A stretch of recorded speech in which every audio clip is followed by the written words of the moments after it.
சுபவிரயம், இடமாற்றம், தொழில் மாற்றம், உத்தியோக மாற்றம், வியாபார மாற்றம், படிப்பு மாற்றம் என்ற எல்லா விதத்திலும் அனுகூலங்கள் காணப்படும்.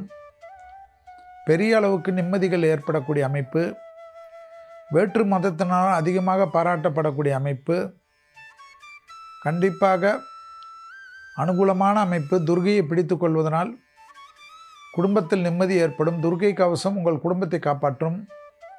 கணவனாக இருந்தால் உங்களுடைய உடல்நிலைக்கு மேல் மனைவியிடம் உடல்நிலை, மனைவியாக இருந்தால் கணவனின் உடல்நிலை அதிக கவனத்துடன் பார்த்து கொள்ள வேண்டும்.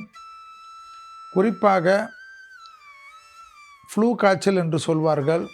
இரும்பல், சளி தொந்தரவு பெரிதாக பாதிக்கலாம். கவனமாக இருங்கள். சுடு தண்ணி பருகுவதுதான் ஒரே வழி. நல்ல விஷயங்கள், அனுகூலங்கள், சுபகாரியங்கள், சுப விஷயங்கள் எல்லாம் சிறப்பாக ஏற்படக்கூடிய அற்புதமான காலகட்டம் மிதுனத்திற்கு. பிள்ளைகளுடைய நீண்ட நாள் கனவுகள் நிறைவேறுவதற்குண்டான சாத்தியக்கூறுகள், பிள்ளைகளுடைய படிப்பு, உத்தியோகம், தொழில், வியாபாரத்தில் இருந்த சங்கடம் டக்குன்னு நிவர்த்தி ஏற்படும். ஆச்சரியமாக இருக்கும். ஆனால் குடும்பத்தில் அந்நியர் தலையீடு, பிறர் குடும்ப விஷயத்தில் உங்களுடைய தலையீடு கூடவே கூடாது.